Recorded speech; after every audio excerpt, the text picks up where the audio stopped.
can you give us just like maybe two really colorful characters that played for the Yanks back then? I know there was a lot of drinking in bars and carrying on and stuff like that.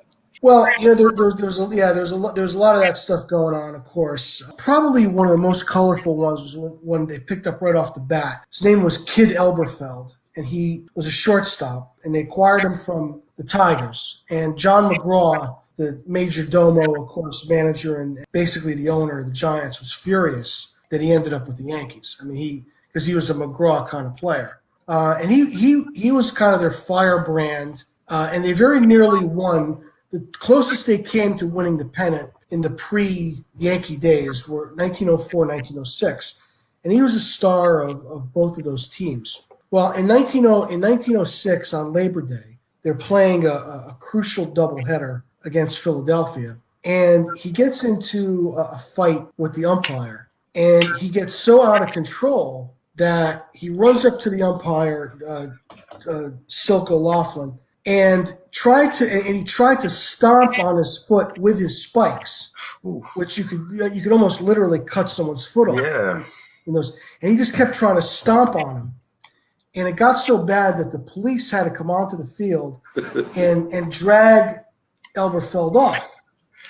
And so they drag him off the field, and he goes outside on 168th Street, where the just outside the ballpark. I mean, they threw him out of the ballpark. And I guess between when they opened the gates for something to drag the field or something, he came running back on the field and attacked the umpire again. So they drag him off the field again. And again, baseball being baseball at that time, he played the second game of the doubleheader. He's in the starting lineup. Yeah. So he's right back on the field. And in that game, the A's got into an argument, and they ended up forfeiting it. So it was a crazy day. But ultimately, Elberfeld got suspended for 10 games after that. Wow. And those 10 games without him probably cost the Yankees the pennant in 1906. So he was just crazy. And, they made him the manager for a brief time. And he was player manager in 1908. And in the off seasons when he was doing stuff around his home, he met a very young Casey Stengel, and he was kind of Casey Stengel's mentor. Wow. 1908, 1909, 1910. And when Casey Stengel got called up to the Dodgers in 1912, Kid Elberfeld gave him a suitcase to use. He gave him one of his old suitcases. But he was one. Hal Chase, who I mentioned, was probably their most notable player, but he was just a bad egg in every way imaginable. He was ultimately thrown out of the game for gambling, although they didn't formally say that. But he was accused of fixing games.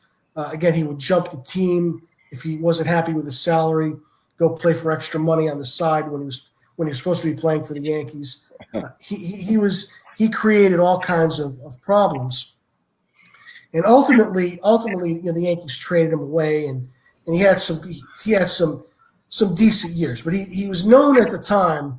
People who saw him play compared him to Keith Hernandez at first base. He was really he was left-handed, which was unusual then, and he kind of showed how smooth a lefty first baseman could be. And he's many people now.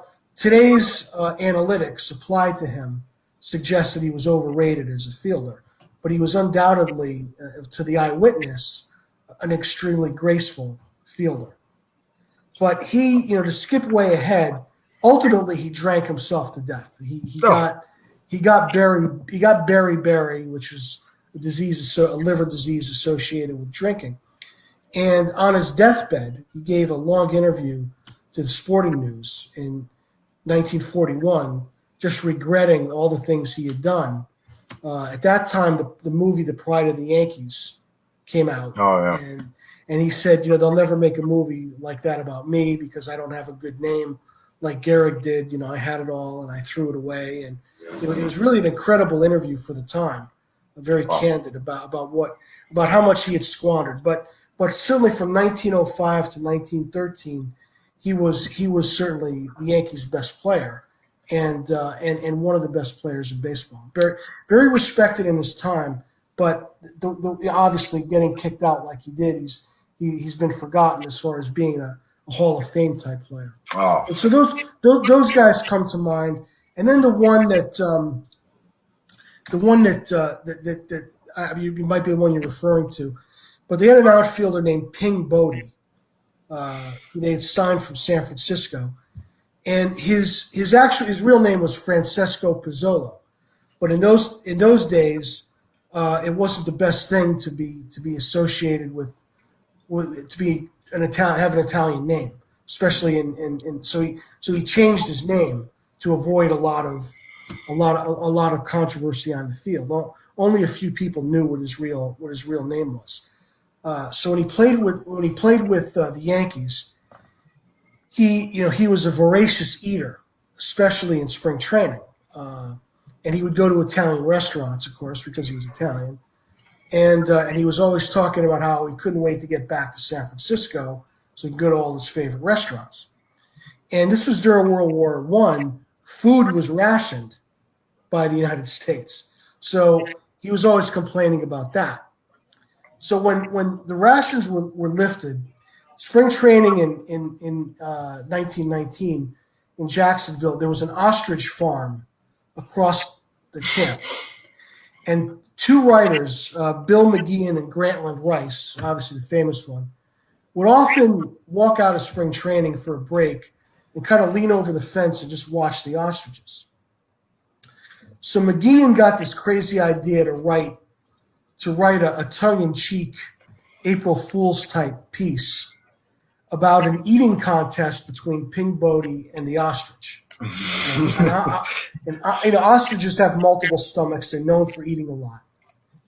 So he wrote this whole piece about a contest in an auditorium that was packed, where they started eating spaghetti, and Ping Bodie would twirl it in his fork, and the ostrich would slurp it, bowl after bowl after bowl after bowl, and after the eighth bowl, the ostrich keeled over and dropped dead. So he writes this, and it's clearly tongue in cheek, because obviously even then, animal rights activists would have had their say. Lost it. Yeah, but it's interesting. You could find a lot of places that have been published or posted since then that wrote this as if it really happened. Right. Didn't realize it was. I think at the time people probably realized it, but it's kind of an urban legend that he actually had this eating contest with an ostrich and beat him and ultimately but it didn't. It was strictly an invention of a sports writer named Bill McGeehan, and he wrote it as I think he actually did write it on April Fool's because spring training went into April then. The ostrich's name was Percy, as a side note, though. Percy the ostrich. Percy the ostrich. And in the newspaper, you could find a clip on the New York, I think it was the New York Herald or the Herald Telegram. They had a drawing of an ostrich that they said, or a picture of an ostrich that they said was Percy. And you could see where somebody might actually take it seriously. Right, for sure. But it was clearly tongue in cheek. So it was kind of the Sid Finch. I know if you're a Mets fan, it's kind of the Sid Finch of its day. Right. That's for Jim there. That's for you, Jim. Yeah, we got that was actually the very beginning of fake news. Well, we have one final question for you before we let you go. We want to talk about current and just, with the Yankees, as you know, it's always World Series or bust. And, the team is one of the favorites, and it seems like all the outfielders are healthy if you've been watching the last 24 hours with Judge and Stanton and everybody. So really what I just want to ask is, what would you say is their biggest area of weakness or the one thing that could stop them from, winning the next title this year? Well, of course, the biggest thing that could stop them is the fact that it's a 60-game season.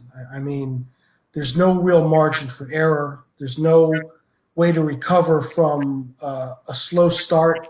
I mean, think about even a 5 or 6 game losing streak, which any team could have any time, could put you in a very deep hole in a 60 game season. It's like it would be like having a 15 game losing streak, Right. in the context of a larger one.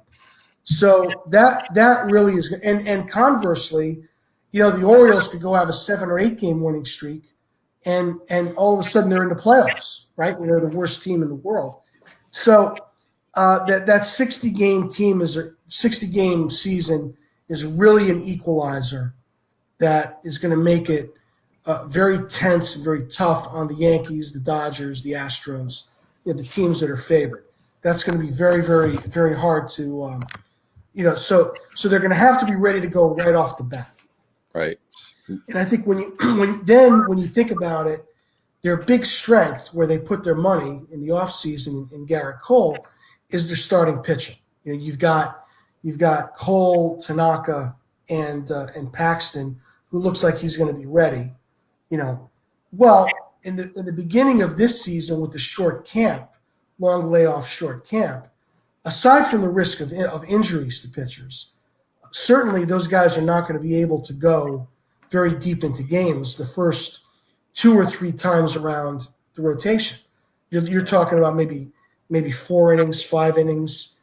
You've got to stretch those guys out. And it may take you half of the 60 games before you really stretch those guys out. So the Yankees bullpen is really going to have to perform. They've got the talent down there to perform, but they can't afford a bad stretch. They can't afford Adam Ottavino to pitch as poorly as he did much of last season. They really need him. It would sure be nice if they had Betances back, if he had maybe 3 or 4 arms. So those things are, there's going to be a lot of pressure on bullpens early on. And bullpens, whatever they look like on paper, they're very streaky. They're very hot and cold. And if the Yankees bullpen is cold, they could find themselves in a very short time, 2-3 weeks, maybe too far behind to catch up, especially if somebody else gets hot. Right. So, the biggest obstacle for the Yankees, Dodgers, Astros is going to be the short season and the pressure that's going to put on certain areas of your team. Now the other side of the coin is with a short season, the Yankees might be able to just slug their way through it, right? They might be able to just hit so many home runs and win so many games 10-5 that they can't be caught. If you do that in a long season, the lack of pitching catches up with you by August. Now August is May. In fact, August is April for this season. So it's really a total wild card, and you never know what's going to happen. You can only figure that they should score a lot of runs, and whoever they throw out there pitching-wise should be able to give them 5 good innings and set them up. And then it's a matter of, again, their bullpen. It's just going to be a lot of pressure on them. They're going to have to perform. Right. Well, this ain't a homer pick, but I think we'll see both New York teams in the playoffs. I'm very well. You know what? What was the Mets' record the last 60 games last year? It was one of the best in the sport. Maybe it was 40-20. Yeah. Right, or 41-19. Like 20 years over, yeah. So if they ride that, and again, the equation is different. You're going to see Cespedes as the DH maybe, and which he might be able to, of course, handle. So he might be able to stay healthy in that role. Although you hate to not have his arm if he's on your team. And of course the Mets have pitching. So even though they lost Syndergaard. So it's going to be fun, and people have been asking me all week: is this going to mean anything? Is this championship going to have an asterisk on it? Does it mean anything if you win? And I think the answer is, of course, it's not going to have the same meaning for posterity's sake that a regular season would have. It's just something we're going to have to enjoy in the moment. That's all. Of course, whoever wins. It's going to be fun for those fans, for that team. But I just think, if the Yankees get off to a terrible start and don't make the playoffs, is it even worth getting angry about it when they've only got the 60 games? I mean, you still will. That's baseball. But it's something that we're just going to have to kind of suspend disbelief and just enjoy the season that we're going to have. Yeah. And then see what happens next year.